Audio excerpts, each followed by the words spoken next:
Damai sejahtera Allah yang melampaui segala akal, itulah yang memelihara hati dan pikiranmu sekalian di dalam Yesus Kristus Tuhan kita. Amin. Selamat hari Minggu, Bapak Ibu saudara-saudara, jemaat yang dikasihi Tuhan kita Yesus Kristus. Kita tiba di minggu pertama setelah Trinitatis, dan Tuhan menyapa kita lewat firman-Nya, yaitu yang tertulis pada surat kiriman Rasul Paulus ke jemaat Galatia, pasalnya yang ke-3 ayat 23 sampai dengan 29. Galatia 3 ayat 23 sampai dengan 29. Demikian firman Tuhan. Kita adalah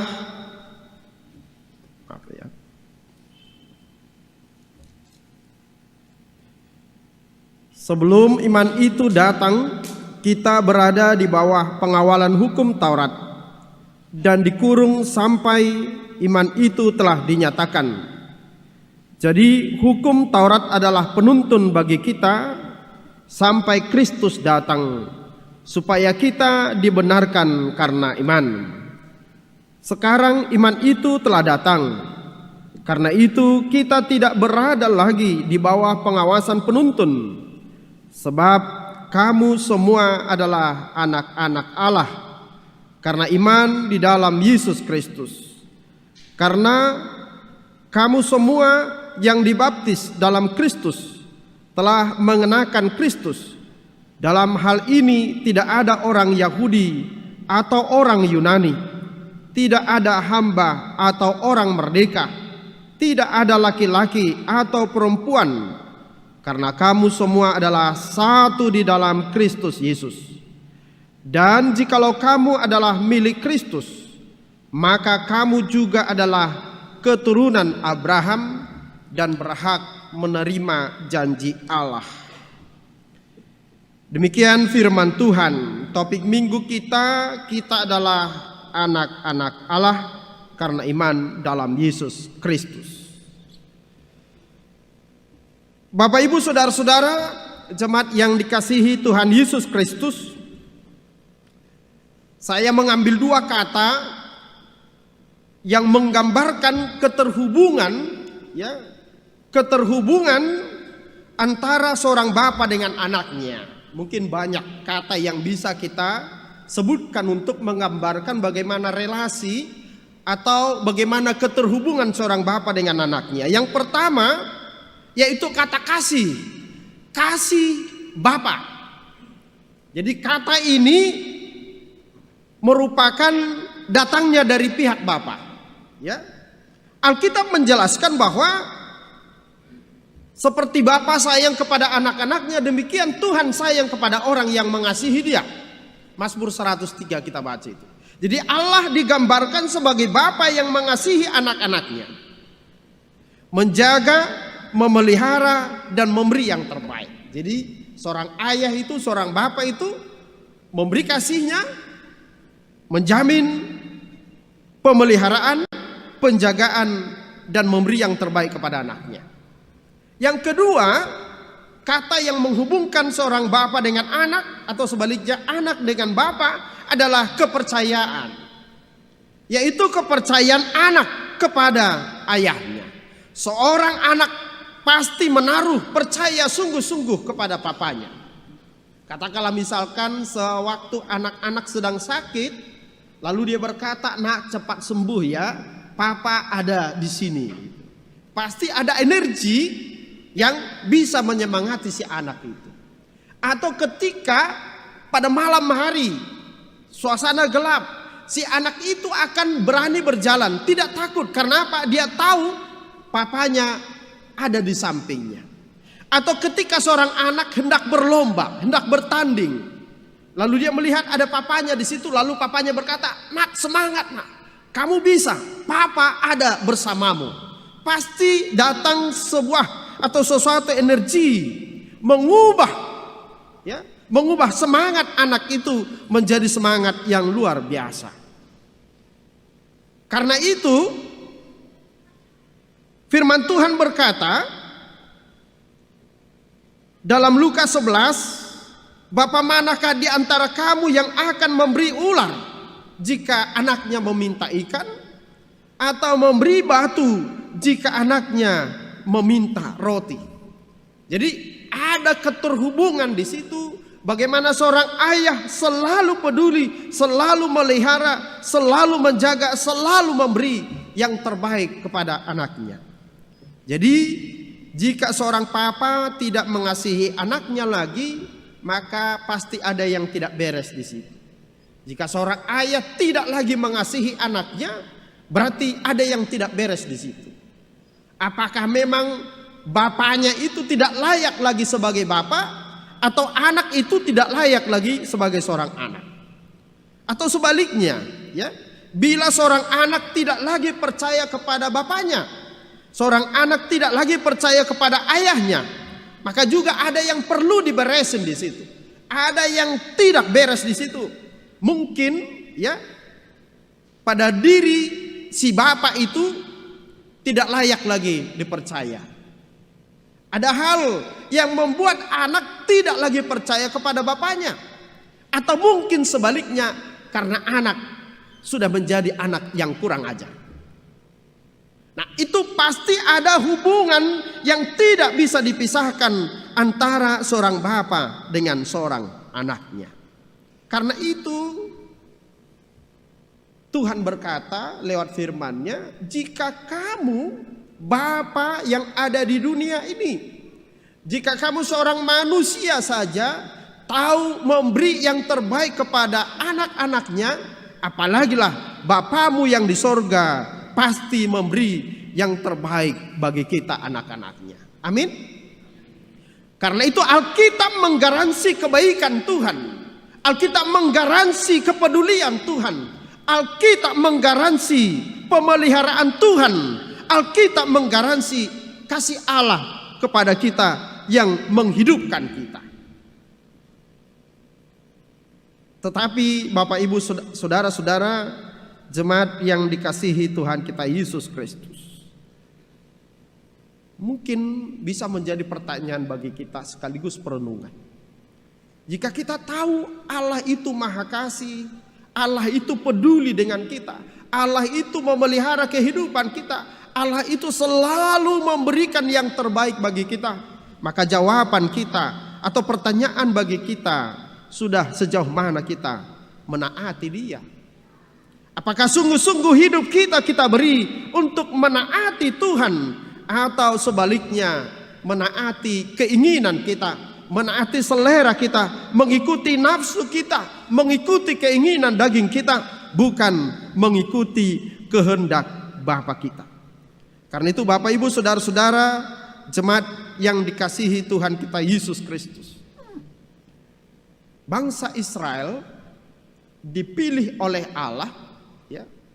Bangsa Israel dipilih oleh Allah bukan karena kebesaran mereka, bukan karena jumlah mereka banyak, bukan karena kepintaran mereka, bukan karena kekuatan mereka, tetapi satu kata yang mendasari pilihan Allah kepada bangsa Israel adalah bahwa Allah mengasihi mereka. Allah mengasihi mereka. Pun demikian kepada kita. Kalau Tuhan memilih kita sebagai anak-anaknya, Tuhan memilih kita sebagai orang Kristen, sebagai pengikut Kristus, sebagai anak-anak Allah, mengapa tidak semua? Mengapa saya? Mengapa bukan orang sana? Kalau Tuhan memilih kita untuk menerima kasih karunia-Nya, Tuhan memilih kita menjadi pewarisnya, Tuhan memilih kita menjadi anak-anaknya, maka tidak ada alasan lain, bukan karena kegagahan kita, bukan karena kekuatan kita, bukan karena keistimewaan fisik kita, bukan karena kepintaran kita, pun bukan karena harta kita. Tetapi satu alasan mengapa Tuhan memilih kita dan menjadikan kita anak-anaknya. Sekali lagi, tidak ada kata lain dan tidak ada dasar lain, tidak ada alasan lain selain karena Tuhan mengasihi kita. Apakah kita mengaminkan bahwa bapak-bapak semua Tuhan mengasihimu? Ada bapak-bapak di antara kita? Apakah bapak-bapak mengaminkan bahwa Tuhan mengasihimu? Apakah ibu-ibu sekalian mengaminkan bahwa Tuhan mengasihimu? Apakah saudara-saudaraku, pemuda-pemudi mengaminkan bahwa Tuhan sungguh-sungguh mengasihimu? Karena itu, Bapak Ibu, saudara-saudara yang dikasihi Tuhan kita Yesus Kristus, kalau kita menyadari Tuhan mengasihi kita, maka balasan daripada kita harus juga kasih itu sendiri. Bapak Ibu saudara-saudara jemaat yang dikasihi Tuhan kita Yesus Kristus, Allah memberikan hukumnya kepada bangsa Israel. Allah memberikan hukum Tauratnya kepada bangsa Israel bukan supaya bangsa itu diselamatkan Tuhan, bukan. Kalau Allah memberikan hukum Tauratnya kepada bangsa Israel, bukan itu alasannya, bukan itu dasarnya, maka mereka dipilih menjadi umat Tuhan. Sehingga mereka melakukan atau tidak melakukan hukum Taurat itu sebenarnya bahwa kasih Allah itu tidak bisa dibatalkan lagi. Ya.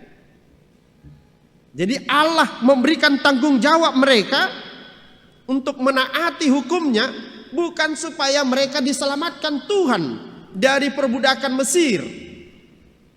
Bukan karena mereka taat kepada hukum Taurat, maka mereka diselamatkan dari Mesir. Jadi kalau kita mengingat sejarahnya, mereka diselamatkan dulu dari Mesir. Lalu setelah mereka sampai di perjalanan menuju tanah Kanaan, lalu Allah memberikan hukum Tauratnya. Ini mengimplikasikan bahwa bangsa Israel dipilih, bangsa Israel diselamatkan bukan karena mereka melakukan hukum Tauratnya. Tetapi hukum Taurat diberikan oleh Allah justru setelah mereka keluar dari Mesir, setelah mereka diselamatkan. Nah, lalu apa implikasi kepada kita?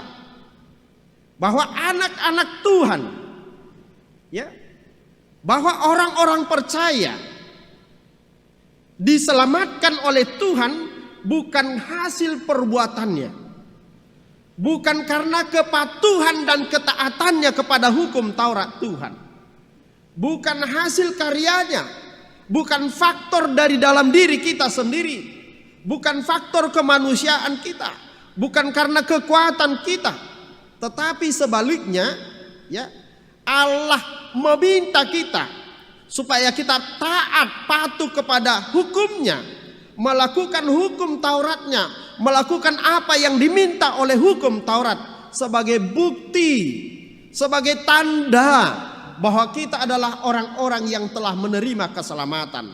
Allah meminta kita hidup di dalam hukum Tauratnya justru setelah kita diselamatkan. Maka perbuatan baik kita, apapun perbuatan baik yang kita lakukan, bukan untuk mendapatkan keselamatan, tetapi sebagai bukti bahwa kita adalah orang-orang yang tahu berterima kasih kepada Tuhan. Kita melakukan hukum Taurat justru pertanda membuktikan bahwa kita orang yang tahu bersyukur atas kebaikan, atas kemurahan Tuhan. Bapak Ibu saudara-saudara jemaat yang dikasihi Tuhan kita Yesus Kristus, sebagai bukti atau sebagai tanda kasih sayang Allah, sekali lagi hukum Taurat itu Allah berikan kepada bangsa Israel sebagai tandanya, sebagai bukti bahwa Allah sungguh-sungguh mengasihi mereka, bahwa Allah benar-benar memilih mereka, bahwa Allah benar-benar ingin menjadikan mereka umatnya. Ya, jadi Allah sendiri yang mengikatkan dirinya, Allah sendiri yang berjanji dengan umat Israel, maka tandanya adalah hukum Taurat itu. Kita baca ada berapa hukum Taurat Bapak Ibu? Hukum Taurat kita sering sebutkan sebagai dekaloh. Deka artinya 10, loh itu artinya hukum atau perintah. Jadi sebenarnya tanda kasih Allah, tanda perjanjian Allah, Allah berikan 10 hukumnya. Ya, kita perhatikan, Allah memberi 10 hukumnya. Nah, namun bangsa Israel sendiri menambahi hukum itu menjadi 613 hukum. Allah berikan 10 hukum. Lalu bangsa Israel memiliki 613 hukum. Berarti berapa hukum yang dimarkup? Berapa hukum yang ditambahi? Ada 603. 603. Nah, sekali lagi supaya kita sedikit tahu tentang kenapa kalau kita membaca hukum Taurat, kalau kita membaca perjanjian baru, ya, apakah Yesus sendiri selalu mencela, mengecam orang-orang Farisi, mengecam ahli-ahli Taurat, mengecam orang-orang Yahudi yang seolah-olah Yesus tidak patuh dan tidak taat kepada hukum Taurat. Mengapa seperti Yesus menentang hukum Taurat? Justru juga Paulus mengikuti di dalam firman Tuhan, kita mengatakan bahwa hukum Taurat itu mengikat kita, membuat kita terpenjara, seolah-olah hukum Taurat itu tidak penting. Mengapa? Sekali lagi saya ulangi, Allah memberi 10 hukum Taurat. Namun bangsa Israel memiliki 613. Berarti yang di markup, yang ditambahi ada 600 hukum. Itu persis sama seperti penyusunan rancangan undang-undang di tengah-tengah bangsa kita. Misalkan hukum Omnibus Law, undang-undang Omnibus Law. Di sana terdapat pasal-pasal siluman. Para kapitalis menghapus misalkan seperti alat-alat medis, ya, atau seperti bahan-bahan obat. Misalkan Indonesia tidak boleh mengimpor bahan baku obat, supaya bahan-bahan obat yang ada di Indonesia ini yang diproduksi sehingga menjadi obat. Lalu para pemilik modal akan menghapus ini, lalu mengganti boleh mengimpor bahan baku obat. Tujuannya apa? Supaya pemilik modal, supaya kepentingan orang bisa terakomodir di situ. Nah, begitulah juga proses hukum-hukum bagi bangsa Yahudi ketika itu. Mereka memasukkan 603 keinginan mereka, 603 selera mereka, 603 hukum yang menyenangkan hati mereka. Dan lalu pertanyaannya, jika Allah memberi 10 hukum yang mereka pegang 613, maka pertanyaannya, hukum siapa sesungguhnya yang mereka pakai? Apakah hukum Tuhan atau hukum adat istiadat mereka atau hukum mereka sendiri? Maka jawabannya tentu jawabannya adalah hukum mereka sendiri, karena sebanyak 603. Nah, karena itu Bapak Ibu Saudara-saudara, kita mengingat juga ya, di dalam Matius 15 ayat 9 Yesus berkata, "Percuma kamu beribadah kepadaku, sedangkan ajaran yang kamu lakukan adalah perintah manusia." Sama juga di dalam hukum, di dalam naskotbah kita hari ini dikatakan, sebelum iman itu datang kita berada di bawah pengawalan hukum Taurat. Kita terkurung di sana seolah menjadi manusia yang tidak berdaya. Karena itu Yesus menyelamatkan kita hanya karena kasih-Nya. Yesus menyelamatkan kita dengan anugerah-Nya atau kasih karunia-Nya, bukan karena perbuatan kita, bukan karena kekuatan kita. Untuk itu, bagaimana kita merespon ini? Bagaimana kita menjawab ini? Kita diajak untuk hidup sebagai anak-anak Tuhan, sebagaimana topik minggu kita menjadi anak-anak Allah. Bagaimana hidup kita sebagai anak-anak Allah? Yang pertama, firman Tuhan mengatakan, hendaklah kita mengenakan Kristus, memakai Kristus, ya. Sebagai anak-anak Allah yang diselamatkan. Rasul Paulus berkata dalam 2 Korintus 5 ayat 17, barang siapa yang ada di dalam Kristus, ia adalah ciptaan baru, yang lama sudah berlalu, sesungguhnya yang baru sudah datang.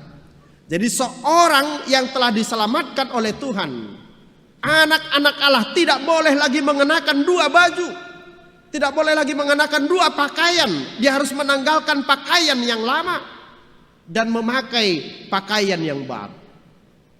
Siapa di antara teman-teman saya yang laki-laki ini, apalagi anak-anak kos, yang senang menggunakan pakaiannya side A dan side B? Ya. Yang suka menggunakan side A dan side B, khususnya kaos ini. Setelah mandi pakai side B gitu. Saya pikir tidak ada, karena tidak akan nyaman. Atau yang suka mengelabui penciuman orang dengan parfum, ya. Apalagi dengan pacarnya. Ini mau ketemu nih, ya. Ketemu dengan pacar, semua samprot semua dengan parfum untuk menghilangkan bau tengik dari keringatnya. Dihilangkan semua. Artinya apa? Tidak ada orang yang sudah membersihkan tubuhnya tetapi memakaikan, mengenakan pakaiannya yang lama, yang kotor.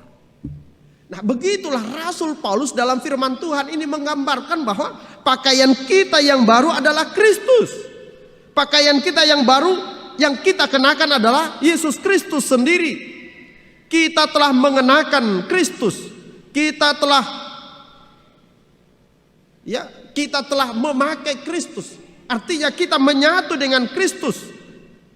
Sehingga yang tampak dalam kehidupan kita adalah Kristus sendiri, bukan lagi kemanusiaan kita. Kita semakin diperindah oleh Kristus karena Kristus telah kita pakaikan, Kristus telah kita kenakan. Ini dikatakan dalam ayat 27 tadi itu, ya. Karena kamu semua yang dibaptis dalam Kristus telah mengenakan Kristus. Kita telah menyatu dengan Kristus. Karena itu baptisan itu berarti bahwa kita menyatu dengan Kristus. Itu sebabnya HKBP tidak pernah mengizinkan jemaatnya 2 kali dibaptis. Harus 1 kali. Siapa yang dibaptis 2 kali harus kena RPP itu. Karena apa? Karena baptisan bagi kita adalah menyatu dengan Kristus. Ya, menyatu dengan Kristus dalam hal apa? Menyatu dengan Kristus baik dalam kematiannya. Emang Kristus berapa kali mati? Sekali. Lalu menyatu dengan Kristus dalam kebangkitannya. Menyatu Kristus dengan karyanya. Itu artinya baptisan. Karena itu buat saudara-saudaraku, ya, jangan mau dibaptis 2 kali. Hanya karena orang berkata bahwa kamu belum lahir baru. Siapa yang bilang? Karena yang membuat lahir baru itu bukan kita, tapi Roh Kudus Tuhan, Allah itu sendiri. Apabila kita sungguh-sungguh percaya kepadanya, hanya jaminan itu saja, percaya, udah selesai. Kalau kamu mau melakukan 1, 2, dan 3 yang lain itu sebagai bukti kamu bersyukur atas keselamatanmu, sebagai tanda terima kasih kita kepada Tuhan. Jadi tidak ada yang bisa kita lakukan untuk keselamatan kita selain anugerah Tuhan, selain kasih karunia Tuhan. Bapak Ibu saudara-saudara jemaat yang dikasihi Tuhan kita Yesus Kristus.